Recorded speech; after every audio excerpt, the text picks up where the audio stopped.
গোটা ইউরোপ আমেরিকার 80% যুবক মানুষ মানসিকভাবে বিকারগ্রস্ত।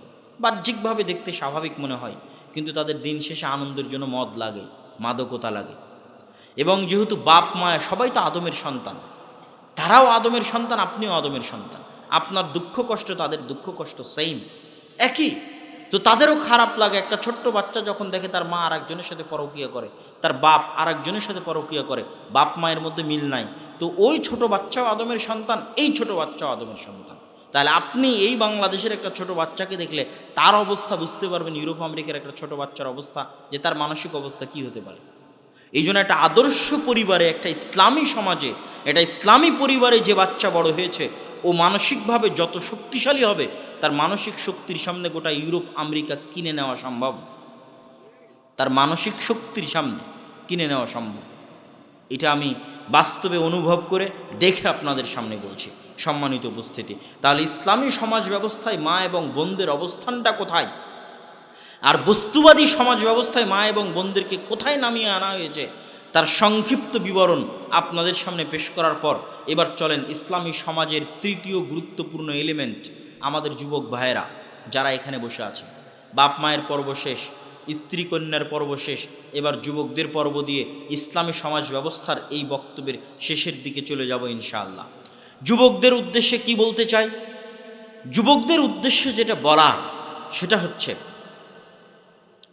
আজকে 57টা মুসলমানদের দেশ, তারা দাবি করে তারা স্বাধীন, কিন্তু আমি দাবি করি একটা মুসলিম দেশও স্বাধীন নয়।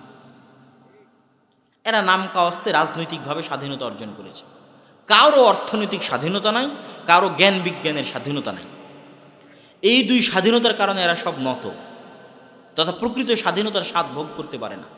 দুইটা স্বাধীনতা না থাকার কারণে, এক অর্থনৈতিক স্বাধীনতা, দুই জ্ঞান বিজ্ঞান ও প্রযুক্তিতে স্বাধীনতা না থাকা। জ্ঞান বিজ্ঞান ও প্রযুক্তির পরাধীনতা আপনাকে দেখাই। আজকের যারা উন্নত বিশ্ব তারা হচ্ছে ফার্স্ট ওয়ার্ল্ড কান্ট্রি, আর আজকের আমরা হচ্ছে থার্ড ওয়ার্ল্ড কান্ট্রি, তৃতীয় বিশ্ব। গরিব দেশ বাংলাদেশ, শ্রীলঙ্কা, পাকিস্তান, আমরা থার্ড ওয়ার্ল্ড কান্ট্রি। তো উন্নত বিশ্বের দেশগুলো আমাদের চাইতে জ্ঞান বিজ্ঞানে 50 এবং 100 বছর এগিয়ে আছে।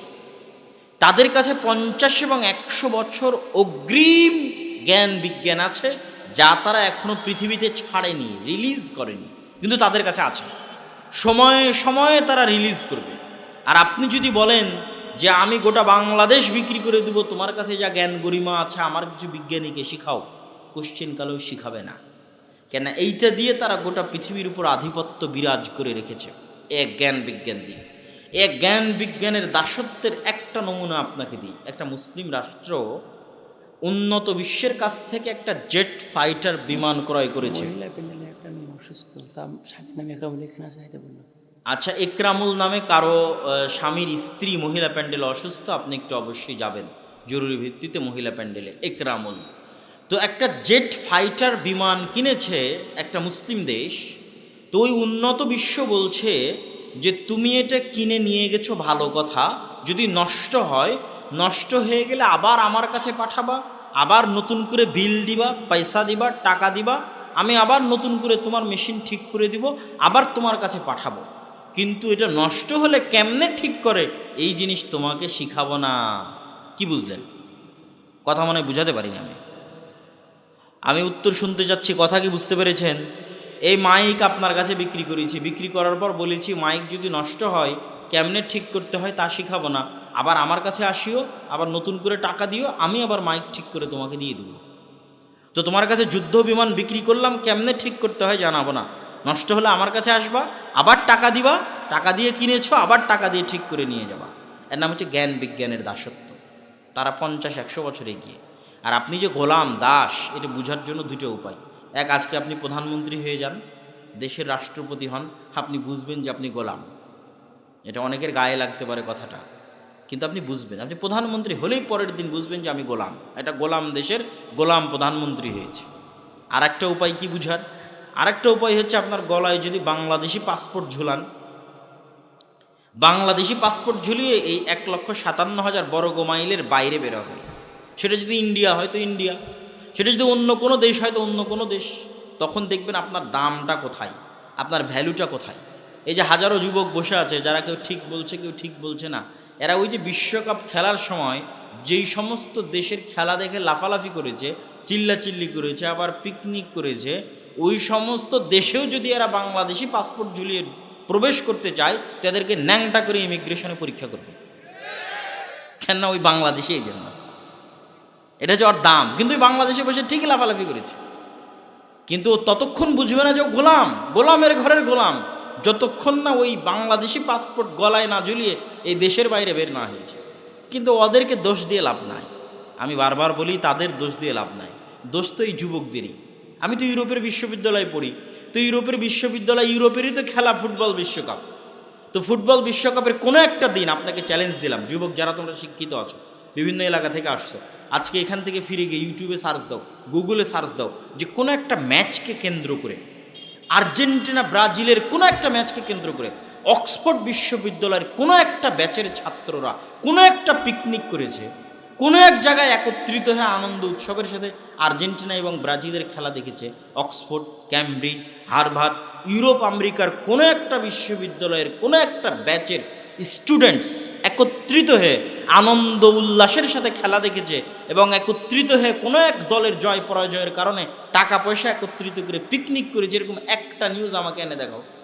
আর তোমাদের যেই বিশ্ববিদ্যালয় সারা বিশ্বে র্যাঙ্কিংয়ে 1000, 1500 বিশ্ববিদ্যালয়ের মধ্যে চান্স পায় না, এই বিশ্ববিদ্যালয়ের ছাত্ররা যারা ভবিষ্যতের বিসিএস ডিগ্রি, বিসিএস ক্যাডার হয়ে এরা পুলিশ হবে, আর্মি হবে, র্যাব হবে, এরাই জাতির মেধাবী জাতির A+, গোল্ডেন A+গুলো এখানে জমা হয়েছে। এরা ঘন্টার পর ঘন্টা বড় স্ক্রিনের সামনে দাঁড়িয়ে একসাথে একত্রিত হয়ে আনন্দ উল্লাস করে খেলা দেখে, ড্যান্স করে, আবার কোনো একটা দলের জেতার জন্য পিকনিক করে।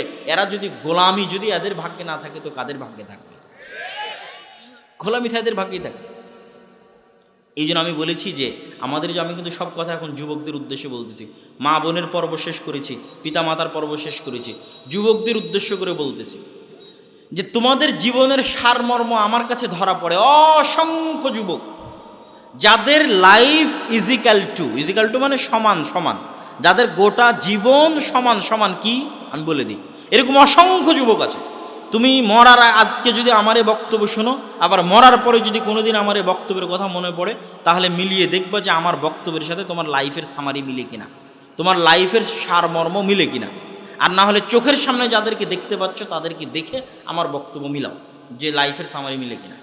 আমাদের যুবকদের জীবনের সারমর্ম হচ্ছে, এদের জন্ম হবে, জন্ম হওয়ার পর এরা কি করবে?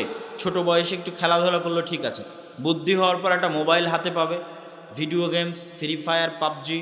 ভিডিও গেমসের পরের পর্বে আসবে হচ্ছে Facebook, YouTube, Twitter, Instagram, TikTok, reels, যেগুলোর মধ্যে ঘন্টার পর ঘন্টা সময় দিবে। তারপরে আসবে অনলাইন বেটিং। আজকে জুয়া খেলার জন্য এক জায়গায় বসে জুয়া খেলা লাগে না, অনলাইনের মধ্যে আমাদের যুবকেরা জুয়া খেলে, অনলাইনেই জুয়া খেলে। প্রতিটা বলে বলে ছক্কা হবে না, বলে বলে 4 হবে না, আউট হবে, তারপরে গোল কয়টা হবে, কে জিতবে, তারপর অনলাইনেই শত শত যুবক জুয়া খেলে। তারপরে খেলার মধ্যে ঢুকে গেল বিপিএল, আইপিএল, ক্রিকেট বিশ্বকাপ, ফুটবল বিশ্বকাপ, এগুলোর মধ্যে ব্যস্ত হয়ে গেল। এইভাবে জীবনের একটা পর্যায়ে পার হয়ে গেল। এর মধ্যে এদের কাজ শুধু কোনো মতে পেশাব পায়খানা করা আর ঘুমানো। কথা বুঝতে পারেননি? এবার এইভাবে জীবনের একটা পর্যায়ে যখন চলে আসবে, হঠাৎ দেখতে দেখতে দিন পার হয়ে গেছে, বিয়ে শাদী হয়ে গেছে, কি করবে? কাজ নাই। তো কি করবে? একটা ভিসা লাগিয়ে চলে গেছে প্রবাসে গিয়ে টয়লেট পরিষ্কার করে সে টাকা ইনকাম করছে। অথবা আর কি করবে? কাজ নাই, চলে গেছে ঢাকাতে গিয়ে কোনো এক জায়গায় দেখা যাচ্ছে পদ্মা সেতুর ইঞ্জিনিয়ারিং করেছে চায়নারা, আর এই আজীবন খেলা দেখে সময় নষ্ট করে জুয়া খেলে গেছে ওই পদ্মা ব্রিজে লেবারি করতে। তো লেবারি করতে করতে কখন পাইলের মধ্যে পড়ে গেছে, তো পাইলের মধ্যে ওর বডি রেখেই ঢালাই চালিয়ে দিয়েছে। এটা হলো ওর দাম, লাইফের সামারি। তাহলে আমাদের মূল্যটা কোথায়, আর আমাদের যুবকেরা কোথায় গিয়ে দাঁড়াবে শেষ পর্যায়ে, সেটা আমি আপনাকে বলে দিলাম যে এই যুবকগুলোর শেষটা গিয়ে কোথায় হবে। হয় প্রবাসে গিয়ে লেবারি খাটবে, প্রবাসে গিয়ে সে যদি যোগ্যতা বিক্রি করতো, তাহলে আমি বলতাম যে প্রবাস আমাদের উন্নত হয়ে গেছে। আমার মাথার মধ্যে ধরে না, রাস্তাঘাট, কালভার্ট, ব্রিজ করলে দেশ উন্নত হয় না। আজকে গার্মেন্টসে আপনার মা এবং বোনেরা 6000 টাকা বেতনে কাজ করে দিচ্ছে বলেই গার্মেন্টস আপনার দেশে আছে। কালকে আফ্রিকার মা এবং বোনেরা যদি 5,500 টাকা 5,999 টাকায় চাকরি করে, তাহলে বাংলাদেশের সব গার্মেন্টস একদিনে বন্ধ হয়ে যাবে। তাহলে এটা উন্নতি? এটা উন্নতি নয়। সেলাই মেশিন হয়ে দর্জি হয়ে কবে কবে মানুষ উন্নত হয়ে গেছে সেলাই মেশিন চালিয়ে। তাহলে যারা পারমাণবিক বম বানানো শিখলো, যদি দর্জি চালানোই উন্নতি হতো, ওরা পারমাণবিক বম বাদ দিয়ে দর্জি চালানোই শিখতো, ওরাই গার্মেন্টস খুলে বসে থাকতো। ওরা আমাদের কাছে গার্মেন্টস কিনতো না, গার্মেন্টসের জিনিস কিনতো না। এটা উন্নতি নয়। আমরা কম মূল্যে আমাদের শ্রম বিক্রি করি, কেননা আমাদের যোগ্যতা নেই। আমাদের যোগ্যতা না থাকার কারণে কম মূল্যে শ্রম বিক্রি করি। প্রবাসে আমাদের ভাইয়েরা অতি অল্প বেতনে চাকরি করে। আমি কাউকে অপমান করে কথা বলছি না, বরং কষ্টের সাথে বলছি। মদিনা ইসলামী বিশ্ববিদ্যালয়ে আমার ঘরটাও একজন বাঙালি পরিষ্কার করে, আমাদের টয়লেটও বাঙালি পরিষ্কার করে, তখন আমাদের কষ্ট লাগে। এবং জিনসিয়া নাগরিকত্বের হিসেবে অ্যাজ এ বাংলাদেশি আমাদের অবস্থানটা কোথায়, এটা আর 10 জনের সামনে কিন্তু এমনি ফুটে ওঠে যে আমাদের দেশের লোকজন এখানে এসে যোগ্যতা বিক্রি করছে না, মেধা বিক্রি করছে না। জাস্ট একটা টয়লেটে একটা ক্লিন হ্যান্ড হাতে নিয়ে পরিষ্কার করার বিনিময়ে অতি স্বল্প মূল্যের বেতনটা দেশে পাঠাচ্ছে। এই হচ্ছে আমাদের দেশের যুবকদের সামাজিক অবস্থা। এর কারণ কি? এর কারণ এই যে বললাম, কি করতেছে আমাদের যুবকরা, এটা আপনি চোখের সামনে দেখতে পাচ্ছেন। অতএব হে যুবক, তোমাদের উদ্দেশ্যে আমি বলতে চাই যে তোমাদের জীবনের বাস্তবতা এবং হাকিকাত কি, এটা জানার চেষ্টা করো। প্রোডাক্টিভিটি, উৎপাদন ক্ষমতা। আপনি কি মনে করেন এখানে যতজন বসে আছে এরা অন্য গ্রহ থেকে আসছে? আর যারা চন্দ্রে গেছে, মঙ্গলে গেছে, পারমাণবিক বোমা আবিষ্কার করেছে, উন্নত হয়েছে, ওরা অন্য গ্রহ থেকে আসছে? ওরা আদমের সন্তান আর আমরা আদমের সন্তান নই? একই। ওদের যা মেধা আছে এদেরও তা মেধা আছে। এখানে অসংখ্য যুবক বসে আছে, এরাও পারমাণবিক বোম বানাতে পারবে, এরাও জ্ঞান গবেষণা করে অনেক উন্নত হতে পারবে। এদেরও মেধার মধ্যে ওই শক্তি আছে। ঢাকা বিশ্ববিদ্যালয় স্ক্রিনের সামনে যারা খেলা দেখছে, ওদের মেধায় ওই শক্তি আছে। কিন্তু ওই মেধা কাজে লাগালে তো, ওই মেধা তো রাজনীতির মধ্যে নষ্ট হয়ে গেছে, আর এই মোবাইলের মধ্যে নষ্ট হয়ে গেছে, বিনোদনের মধ্যে নষ্ট হয়ে গেছে, জুয়ার মধ্যে নষ্ট হয়ে গেছে, মাদকতার মধ্যে নষ্ট হয়ে গেছে। ওই মেধার তো কোনো প্রোডাক্ট নেই, কোনো প্রোডাক্টিভিটি নেই, কোনো উৎপাদন ক্ষমতা নেই, নষ্ট অকেজো। এটা নষ্ট হওয়া মেশিন যেমন ডাস্টবিনে ফেলে দেওয়া যায়, তাদের মেধা ওরকম নষ্ট অকেজো হয়ে গেছে, ডাস্টবিনে ফেলে দেওয়া যাবে। সম্মানিত উপস্থিতি, অতএব যুবকদের উদ্দেশ্যে, মা এবং বোনদের উদ্দেশ্যে, পিতা এবং মাতার উদ্দেশ্যে আজকের ইসলামী সমাজ ব্যবস্থা এবং বস্তুবাদী সমাজ ব্যবস্থার বক্তব্যের এই পর্যায়ে এসে আর একটা জরুরি কথা, যেটা না শুনে কেউ যাবেন না। আপনাদের এই উত্তরবঙ্গে যেমন মাদ্রাসা শিক্ষার অভাব, বড় মাদ্রাসা নেই। বগুড়া জামিল মাদ্রাসা অতিক্রম করার পর বড় কোনো হানাফিদের মাদ্রাসাও নেই। আহলে হাদিস মাদ্রাসা বহু দূরের কথা, দুই একটা অল্প স্বল্প আছে। তার পাশাপাশি আর একটা বড় সমস্যা হচ্ছে, যে দুই একটা মক্তব চলতো, এই মক্তবগুলো বিভিন্ন কারণে গোটা রংপুর বিভাগে বন্ধ হয়ে গেছে, নাই। এবং এই মক্তবগুলো উঠে যাওয়ার কারণে ব্রাক স্কুল, তারপরে প্রশিকা, তারপরে হচ্ছে এই কাদিয়ানি, তারপরে হচ্ছে খ্রিস্টান মিশনারি, এদের পাল্লায় পড়ে যায়। দেখেন কুড়িগ্রামের চরে, লালমনিরহাটের চরে, পঞ্চগড়ে অসংখ্য কাদিয়ানি, অসংখ্য মুসলমান খ্রিস্টান হয়ে গেছে। কেন? এগুলো একটা মসজিদে মক্তব চলে না, কেউ কোরআন জানে না। সর্বনিম্ন শিক্ষা অন্তত কোরআনটা তো জানতে হবে। সর্বনিম্ন মুসলমান বলে দাবি করতে হলে অন্তত কি জানতে হবে? কোরআন জানতে হবে। তো একে তো মাদ্রাসা নাই, দ্বিতীয়ত স্কুলের ছেলে পেলে কোথায় কোরআন শিখবে? মসজিদে মক্তব নাই। তাহলে ব্রাক যদি সারা বাংলাদেশে 25 থেকে 30 হাজার স্কুল চালায়, এদের নিজস্ব কোনো জমি নাই, ভাঙ্গা বেড়া ভাঙ্গা টিন অন্যের জমি ভাড়া করে নিয়ে চালায়। তাহলে আপনাদের মসজিদে টাইলস আছে, সবই আছে, ফ্যান আছে, লাইট আছে, বিল্ডিং আছে, ছাদ ঢালাই আছে, মসজিদে মক্তব নাই কেন? কোরআন শিক্ষার ব্যবস্থা নাই কেন? মুসলমানের সন্তানেরা নিম্ন পক্ষে কোরআন শিখতেছে না কেন? সর্বনিম্ন এই জ্ঞানটুকু তো অন্তত মুসলমানদের সন্তানদেরকে দিতে হবে। একটা মুসলিম দেশের এর চেয়ে বড় লজ্জার আর কি হতে পারে, যেই দেশের স্কুলের সিলেবাসের মধ্যে মুসলমানের সন্তান কোরআন শিখবে এই ব্যবস্থা নেই, নাই সিলেবাসের মধ্যে ব্যবস্থা, সরকারি সিলেবাসের মধ্যে। তাহলে আপনার ছেলে মেয়ে কোথায় কোরআন শিখবে যদি মসজিদ কোরআন না শিখায়? এই জন্য আমি বলেছি বক্তব্যের মধ্যে 2টা বাক্য বলেছি, 2-3টা বাক্য বলেছি, আজকে এক এক করে বলে শেষ করে দিই বাক্যগুলো। প্রথম বাক্য কি বলেছি? প্রথম বাক্য আমি বলেছি যে আল্লাহ, আল্লাহর কসম, একটা মসজিদে টাইলস দান করার জন্য টাকা দিলে, রড দান করার জন্য টাকা দিলে, ছাদ ঢালাইয়ের জন্য টাকা দিলে, ফ্যান লাইটের জন্য টাকা দিলে, এসির জন্য টাকা দিলে, জানে কি হবে? একটা ভাঙ্গা বেড়া ভাঙ্গা টিনের মসজিদে কোরআনের একটা অক্ষর আলিফ শিখানোর জন্য দান করলে তার চেয়ে বেশি নেকি হবে ইনশাআল্লাহ, তার চেয়ে বেশি নেকি হবে। 2 কি বলেছি?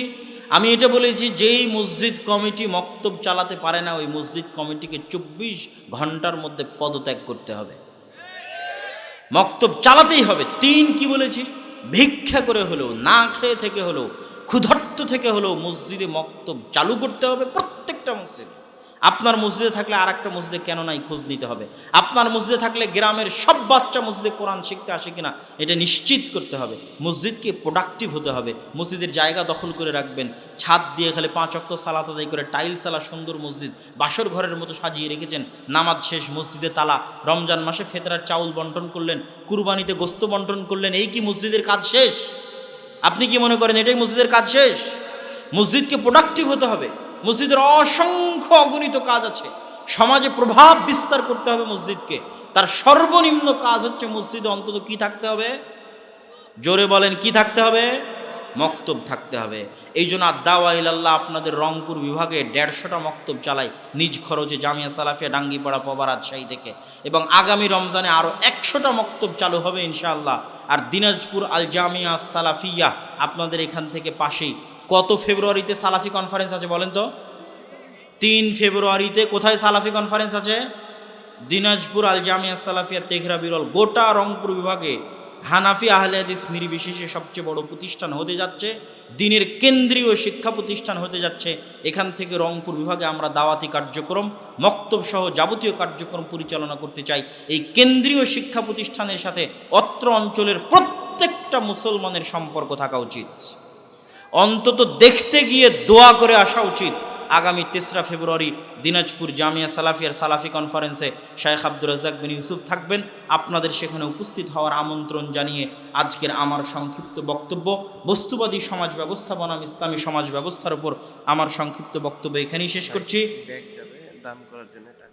আচ্ছা, দান করার জন্য আপনাদের মধ্যে ব্যাগ যাবে। আমি আগেই বলেছি যে ভাইয়েরা মসজিদ নির্মাণ করতে চাচ্ছে, আপনারা তাদেরকে মসজিদ নির্মাণে সহযোগিতা করবেন। কেউ পারলে স্টেজে এসে সহযোগিতা করেন। আমি প্রশ্ন উত্তর দিচ্ছি, হয় স্টেজে সহযোগিতা করেন, না হলে আপনাদের মধ্যে ব্যাগ যাবে, সেখানে সহযোগিতা করবেন। আপনারা হইচই না করে, আওয়াজ না করে, যার দান করার ইচ্ছা সে দান করেন। আর যারা প্রশ্ন উত্তর শুনতে চান তারা ধীরস্থিরভাবে প্রশ্ন উত্তর শোনেন। আমি সবাইকে 10 টাকা হলেও উক্ত কাজেও শরিক হওয়ার জন্য আহ্বান জানাচ্ছি। আমাদের মসজিদের ইমাম বলেছেন বেদাত বলতে কিছু নেই, নাউজুবিল্লাহ মিন যালিক। আল্লাহর রাসূল যেখানে বলেছে বেদাত শব্দ, আয়েশা রাদিয়াল্লাহু তাআলা আনহার হাদিস, বুখারীর হাদিস, সেখানে ইমাম সাহেব কেমনে বলে বেদাত বলতে কিছু নেই? ইমাম সাহেবের কি বাপের পৈতৃক সম্পত্তি দিন? মেয়েরা হাইজ অবস্থায় কোরআন পড়তে পারবে কি? এটা একটা বিতর্কিত মাসালা। কেউ কেউ বলেছে পড়তে পারবে, কেউ কেউ বলেছে পড়তে পারবে না। যারা বলেছে পড়তে পারবে তাদের দলিল কি? তাদের দলিল হচ্ছে মুমিন কোনো সময় অপবিত্র, প্রকৃত অর্থে অপবিত্র হয় না। একমাত্র যারা মুশরিক কাফের তারা প্রকৃত অর্থে অপবিত্র। ইন্নাল মুমিনুনা লা ইয়ানজাস, মুমিনরা কোনো সময় মসজিদের জন্য এখানে দেন। আপনারা বসেন বসেন, অধৈর্য হয়ে গেলেন কেন? বসেন। যে আপনারা সবাই ঠান্ডা মাথায় মসজিদের এই যে স্টেজের সামনে এসে হোক, আপনাদের মাধ্যমে এগেলে হোক, দানে অংশগ্রহণ করবেন। তো মুমিনরা কোনো সময় অপবিত্র হয় না। আর রাসূল সাল্লাল্লাহু আলাইহি ওয়াসাল্লাম আয়েশা রাদিয়াল্লাহু তাআলা আনহাকে বলেছেন যে তোমার হাতে অপবিত্রতা নেই, তুমি যে হায়েজ অবস্থায় আছো, এটা এই অপবিত্রতা তো তোমার হাতে লেগে নেই। এটা রাসূল সাল্লাল্লাহু আলাইহি ওয়াসাল্লাম আয়েশা রাদিয়াল্লাহু তাআলা আনহাকে বলেছেন। এশার সালাতের পরে বক্তব্য দেওয়া যাবে কি, এর সত্যতা জানতে চাই। এশার সালাতের পরে অপ্রয়োজনীয় কথা বলা নিষিদ্ধ, তবে প্রয়োজনীয় কথা হলে বলা যাবে। তার মধ্যে দিনের দাওয়াতি কাজ যদি প্রয়োজনীয় মনে করা হয় অবশ্যই বলা যাবে। শ্বশুরকে বাবা বলে ডাকা যাবে কি? সম্মানার্থে বাবা বলে ডাকা যাবে, তবে প্রকৃত বাবা বলা যাবে না, তথা কাগজে কলমে সকল জায়গায় প্রকৃত বাবা বলার অপশন নেই। শায়েখ, আমার প্রশ্ন হচ্ছে কবরস্থান কি ইট দিয়ে বাধাই করা যাবে? কবরস্থানের সীমানা নির্ধারণ করা যেতে পারে, কিন্তু নির্দিষ্ট কবর ইট দিয়ে বাধাই করা যাবে না। কিন্তু একটা বিশাল কবরস্থানের জমির সীমানা নির্ধারণ করা যেতে পারে, তবে নির্দিষ্ট কবর ইট দিয়ে বাধাই করা যাবে না। পৃথিবীতে সালাতে সালাম ফিরার বাক্য শিরিক থেকে বাঁচার দোয়া পড়া যাবে কি? সালাম ফিরার পূর্বে দুনিয়ার সকল দোয়া পড়া যাবে, যা কোরআন এবং হাদিস দ্বারা প্রমাণিত। সালাতে দোয়া মাসুরা না পড়ে আত্তাহিয়াতু দরুদ ইব্রাহিম পড়ে সালাম ফিরলে সালাত হবে কি? আত্তাহিয়াতু এবং দরুদ হচ্ছে জরুরি, আর মাসুরা হচ্ছে অন্য দোয়ার মতো একটি দোয়া। সুতরাং না পড়ে সালাম ফিরলেও সালাত হবে, কোনো সমস্যা নেই। আয়াতুল কুরসি সুন্নাত নামাজে পড়া যাবে কি? সুন্নাত ফরজ সকল নামাজে আয়াতুল কুরসি পড়া যাবে, কেন আয়াতুল কুরসি কোরআনের একটি আয়াত।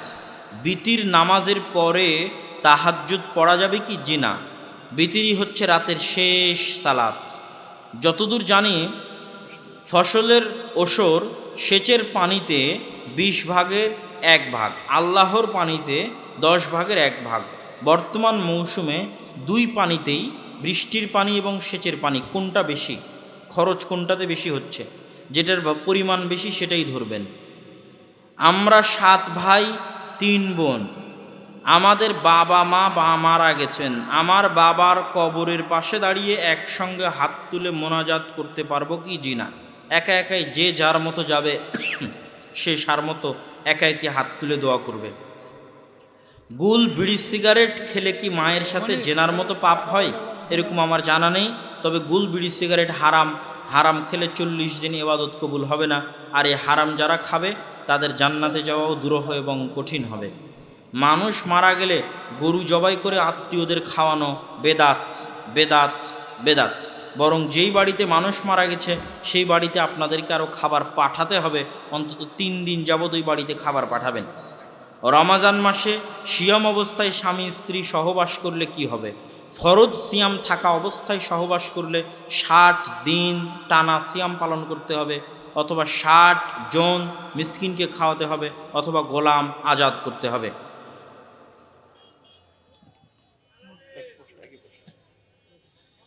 জৌনপুরি, আচ্ছা, কারো নাম বলতে হয় না, কোনো সময় বলবেন যে জৈনক বক্তা বলেছেন অমুক কাফের। কেউ যদি কাউকে কাফের বলে আর তিনি যদি কাফের না হন, তাহলে যে কাফের ফতোয়া দিবে সেই কাফের হয়ে যাবে। মাসিক শেষ হওয়ার পর গোসল এবং অজুর মাধ্যমে পবিত্র হতে হয়। হ্যাঁ, টঙ্গীর ইজতেমায় গেলে নাকি হজের নেকি হয়, ব্যাপারে কিছু বলুন। এইটা হজের অপমান, এর বেশি আর কি বলবো। কিসের অপমান? হজের অপমান, হজের অপমান। যেখানে হজ হচ্ছে আলিন্নাস লাল্লাযী বিবাক্কা, যে পৃথিবীর সর্বপ্রথম মসজিদ যেটা আল্লাহর ইবাদতের জন্য তৈরি করা হয়েছে সেটা মক্কায়। আর এই সর্বপ্রথম মসজিদ হুদাল্লিন নাস, মানুষের জন্য হেদায়েত স্বরূপ। ফেরেশতা বানিয়েছে, ইব্রাহিম বানিয়েছে, রাসূল সাল্লাল্লাহু আলাইহি ওয়াসাল্লাম বানিয়েছে। সেই মক্কা, সাফা, মারওয়া, আরাফা, সেগুলোর সাথে বাংলাদেশের জমির কোনো তুলনা আছে? কোনো তুলনা নেই। বাংলাদেশের জমিতে কোনো নবী এসেছে কিনা তারই প্রমাণ নাই। অনেকে বলে দাজ্জালের জন্ম হয়ে গেছে, অবশ্যই দাজ্জালের জন্ম হয়েছে বহু আগে। আল্লাহ রাসূলের যুগে সাহাবীরা দাজ্জালকে দেখে এসেছে। সহিহ বুখারীর হাদিস, তামিম আদ-দারি রাদিয়াল্লাহু তাআলা আনহু দাজ্জালকে দেখে এসে আল্লাহ রাসূলকে দাজ্জালের বর্ণনা শুনিয়েছেন। আর রাসূল সাল্লাল্লাহু আলাইহি ওয়াসাল্লাম ওই লম্বা ঘটনা মিম্বারে দাঁড়িয়ে সব সাহাবীকে শুনিয়েছে। সহিহ বুখারীতে খুলে দেখেন, দাজ্জাল বহু আগেই জন্ম, কিন্তু সে বন্দি অবস্থায় আছে, হাত পা জিঞ্জিরাবদ্ধ আছে। কখন আল্লাহ সুবহানাহু ওয়া তাআলা তাকে ছাড়বেন, মুক্ত ঘোষণা করবেন, সেটা আল্লাহ সুবহানাহু ওয়া তাআলা জানেন।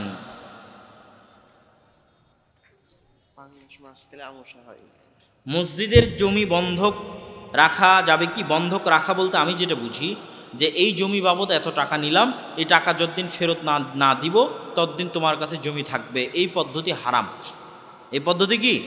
হারাম। জমি লিজ দেওয়া যেতে পারে, প্রতি বছরের ভিত্তিতে তুমি আমাকে এত টাকা দিবা, জমি তুমি তোমার মতো আবাদ করবা, এটা হচ্ছে লিজ দেওয়া। জমি লিজ দেওয়া যেতে পারে। জমি বর্গা আকারে আধি দেওয়া যেতে পারে, যেটা আমাদের রাজশাহীতে বলে আধি দেওয়া। এই জমি তুমি আবাদ করবা, এত ভাগের 1 ভাগ সব ফসল তুমি আমাকে দিবা। আধিও দেওয়া যেতে পারে, লিজও দেওয়া যেতে পারে, কিন্তু বন্ধক হারাম। পাঙ্গাস মাছ খেলে আমার আমাশা হয়, এটা আমি বিশ্বাস করি, তাতে কি আমার পাপ হবে? বৈজ্ঞানিক দলিল ছাড়া, ডাক্তারি দলিল ছাড়া এমনি বিশ্বাস করলে কুসংস্কার হবে। ডাক্তার যদি বলে যে হ্যাঁ সত্যি, নির্ধারিত একজন বক্তার নাম উল্লেখ করে বলেছেন যে অমুকের বক্তব্য শোনা যাবে কিনা, আমি নির্ধারিত কোনো বক্তার নাম উল্লেখ করে কোনো প্রশ্নের উত্তর দিতে আগ্রহী নই। কোনো বক্তার বক্তব্য শোনা যাবে কি যাবে না এ বিষয়ে নির্ভর করে আপনার জ্ঞানের উপর, আমার ফতোয়ার উপর নয়। কিসের উপর নির্ভর করে? আপনার জ্ঞানের উপর। আপনার কাছে যদি এই পরিমাণ জ্ঞান থাকে যে আপনি সত্য মিথ্যার মধ্যে যাচাই করতে পারেন, আপনি সবার বক্তব্য শুনতে পারেন, কোনো সমস্যা নেই। আর আপনার কাছে যদি ওই পরিমাণ জ্ঞান না থাকে, পথভ্রষ্ট হওয়ার আশঙ্কা থাকে, তাহলে আপনি যাকে বিশ্বাস করেন, যাকে কাছ থেকে জানেন, যার জীবনী সম্পর্কে জানেন, যার চাল চরিত্র আচার ব্যবহার সম্পর্কে জানেন, যার নামাজ আমল আখলাক তাকওয়া পরহেজগারিতা সম্পর্কে জানেন, সে যদি একজনও হয় তো শুধু তারই বক্তব্য শুনবেন, অন্যের বক্তব্য শুনে যাকে চেনেন না, জানেন না, জীবনে দেখেননি, তার আমল আখলাক তার শিক্ষাগত যোগ্যতা জানেন না, তার সাথে উঠা বসা করেননি, চলাফেরা করেননি, তার বক্তব্য শুনে পথভ্রষ্ট হয়ে লাভ নাই। আবার যার চেহারা দেখা যায় না তারটা তো আরও নয়, কেননা যার চেহারা দেখা যায় না শুধু অডিও শোনা যায়, ওটা শয়তানেরও অডিও হতে পারে এবং শয়তান অডিও দিতে পারে। আল্লাহ রাসূলের যুগে যদি শয়তান মিথ্যা হাদিস বলতে পারে, তা আমার যুগে ইউটিউব, ফেসবুক, টুইটারে ফেক অ্যাকাউন্ট বানিয়ে শয়তান মিথ্যা হাদিস দিতে পারে, মিথ্যা পোস্ট দিতে পারে, মিথ্যা অডিও দিতে পারে।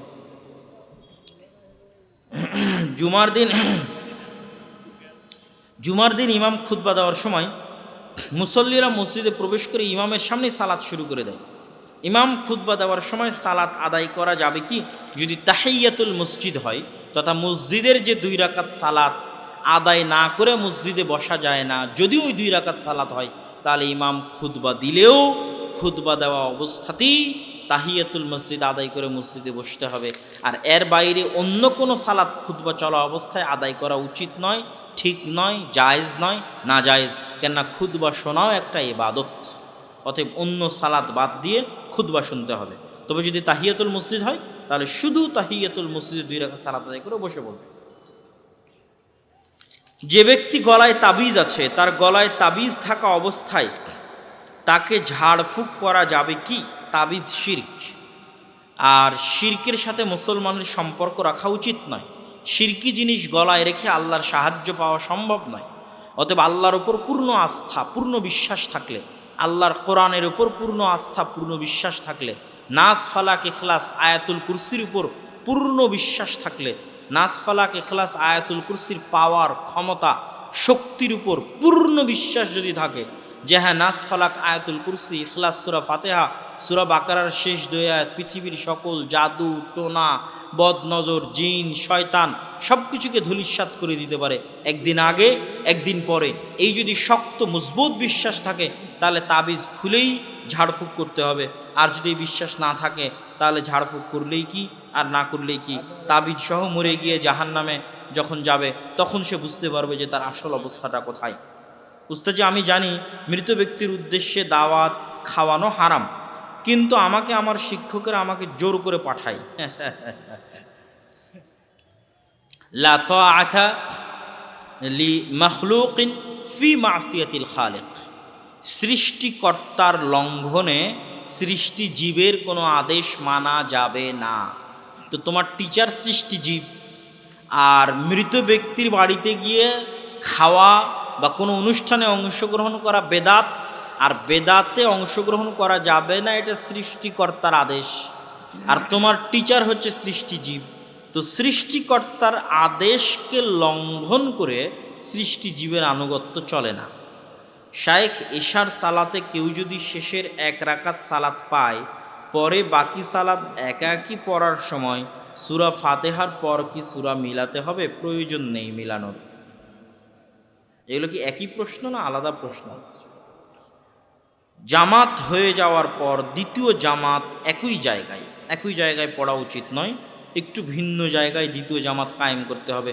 খুব ভালো হয় যদি মসজিদের ওই মূল এরিয়ার বাইরে দ্বিতীয় জামাত কায়েম করা হয়, বারান্দায় দ্বিতীয় জামাত কায়েম করা হয়, যাতে প্রথম জামাতের গুরুত্ব বহাল থাকে। কেননা প্রথম জামাতটাই আসল জামাত, প্রকৃত জামাত এক মসজিদের ক্ষেত্রে। আর বাকি জামাতগুলো প্রকৃত আসল জামাত নয়, জামাত আদায় করা হচ্ছে তাই জামাত। সেই ক্ষেত্রে প্রথম জামাতের গুরুত্ব রক্ষার্থে ওই জায়গায় আদায় না করে একটু পিছনে, একটু দূরে, একটু ডানে, একটু বামে, খুব ভালো হয় বারান্দায় গিয়ে আদায় করলে। আমাদের গ্রামে পুরুষ লোক হুজুর মাকে কোরআন শিক্ষা দিচ্ছে অনেক বেশি আওয়াজ করে। এটা কতটুকু ভালো? সবচেয়ে উত্তম হচ্ছে মহিলা মানুষকে শিক্ষা দিবে। যদি মহিলা মানুষ কোনো মতে নাই পাওয়া যায়, সেক্ষেত্রে পুরুষ মানুষ সম্পূর্ণ পর্দার আড়াল থেকে কোরআন শিক্ষা দিতে পারে। শায়েখ, আমি কোনো এক ওয়াক্ত ফরজ সালাতে 1 বা 2 রাকাত পাইনি, বাকি সালাত পড়ার জন্য কখন দাঁড়াবো? কোনো এক ওয়াক্ত ফরজ সালাতে জামাতের সাথে ছিল না, জামাতবিহীন ছিল, বুঝতে পারিনি। যদি জামাতবিহীন একাকী হয়, সময় পার হয়ে গেছে, না, এটা তো জামাতি। সালামের শুরুতেই আসসালামু আলাইকুম তখন না, যখন ইমাম সালাম শেষ করবে তখন তুমি দাঁড়াবা।